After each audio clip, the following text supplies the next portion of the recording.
Lockdown से पहले गीता के घर का नजारा कुछ ऐसा था कि रोहन ऑफिस जाता था और शिविन स्कूल।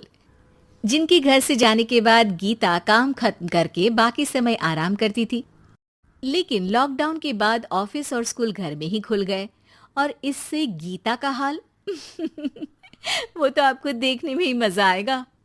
शिविन, ओ शिविन, महाराज उठने के लिए क्या 21 तोपों की सलामी लेंगे? अरे बिस्तर से बाहर निकल, ऑनलाइन क्लास स्टार्ट होने वाली है। अरे तुम भी हद करती हो, स्पीकर की तरह चिल्लाने की क्या जरूरत है? दिख नहीं रहा मेरी कॉन्फ्रेंस चल रही है। अब कैमरा और स्पीकर ऑन कर रहा हूं, मुझे कोई शोर नहीं चाहिए। इस पर जैसे ही रोहन लैपटॉप का कैमरा और स्पीकर ऑन करता है तभी कुकर की सीटी बजती है। करा लो अब इसे चुप। लॉकडाउन नहीं हुआ, मेरी मौत का फरमान जारी हो गया। दोनों बाप बेटे ने नाक में दम किया हुआ है। ऐसा बोलकर गीता वहां से शिविन के कमरे में पहुंच जाती है, जहां शिविन अभी भी सो रहा होता है। ओ आलसी, अब अगर 5 मिनट में नहीं उठाना तो आज तेरा गेम और यूट्यूब कैंसिल। माँ की बात सुनकर शिविन बिना 1 मिनट गंवाए उठ खड़ा होता है। उठ गया, अभी नहाकर भी आता हूँ। ये नाटक कहीं और, मुंह पर गीला कपड़ा मार और पढ़ने बैठ। शिविन की ऑनलाइन क्लास स्टार्ट हो जाती है, जिस पर गीता उसे वहां बिठाकर रसोई में चली जाती है। थोड़ी देर में उसे कमरे से कुछ आवाज सुनाई देती है, जिसे सुनकर वो कमरे में वापस आती है। हाय राम, तुझे क्लास अटेंड करने के लिए बोला था, कैमरा ऑफ करके बिस्तर पर नाचने के लिए नहीं बोला था। मम्मी मुझे कुछ समझ नहीं आ रहा, आप बाद में पढ़ा देना ना, वैसे भी अटेंडेंस तो लगी गई है। हाँ हाँ बेटा, जरूर बन जा। तू अभी से हम सबका बाप बन जा। अरे नहीं मतलब कहाँ से लाते हो इतना दिमाग, और पढ़ाई करते हुए ये चला कहाँ जाता है? नाइस क्वेश्चन, दिमाग से पूछकर बता दूंगा। शिविन की बातों से परेशान होकर गीता उसे मारने के लिए जैसे ही आगे बढ़ती है तभी वो कमरे से बाहर भाग जाता है।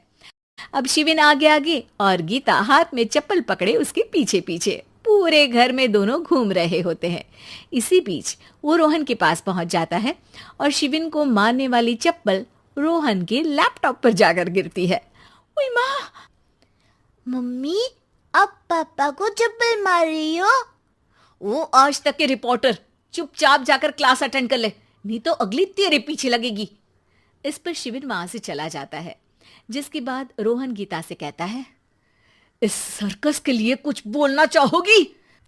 अरे क्या करूं, जब से तुम दोनों घर में रहने लगे हो, घर अपने आप ही सर्कस बन गया है और मैं तुम्हारी नौकर। कभी बेटी को संभालो तो कभी बाप के नखरे उठाओ। इन्हीं सब उथल पुथल में दिन बीतते रहते हैं, जिसमें हर रोज घर के अंदर कुछ नया सियप्पा खड़ा मिलता है, जो ज्यादातर शिविन और रोहन की ऑनलाइन स्कूल और ऑफिस से रिलेटेड ही होता है। एक सुबह, शिविन चल उठ, आज की क्लास जल्दी है। कैमरा ऑफ करके आप अटेंड कर लो। अरे ऐसे छित्तर पड़ेंगे, दादी नानी सब एक साथ याद आ जाएंगी। गीता की लाख मशक्कतों के बाद क्लास तो खत्म हो जाती है, लेकिन उसके बाद शिविन फोन इस्तेमाल करते हुए इंस्टाग्राम रील बनाने लगता है। रसोड़े में कौन था? तुम थी, मैं थी, कौन था? कौन था? हाँ, मैं गरीब हूँ। अरे ओ गरीब के बेटे, आजा, मैं बनाती हूँ तुझे गरीब। मैं बताती हूँ रसोड़े में कौन था।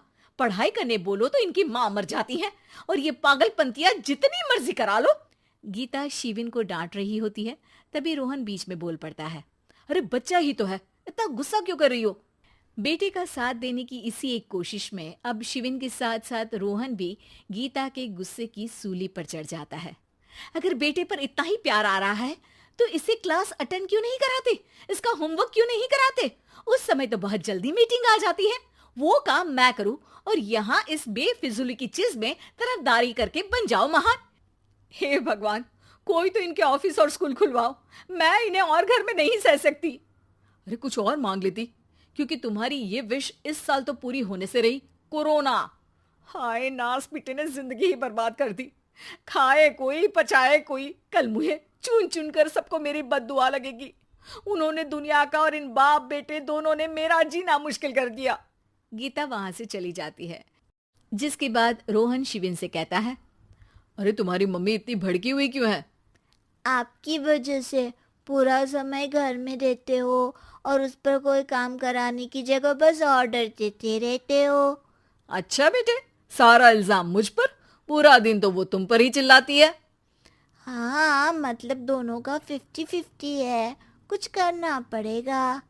वो कहते ना, make the best out of worst. I have an idea.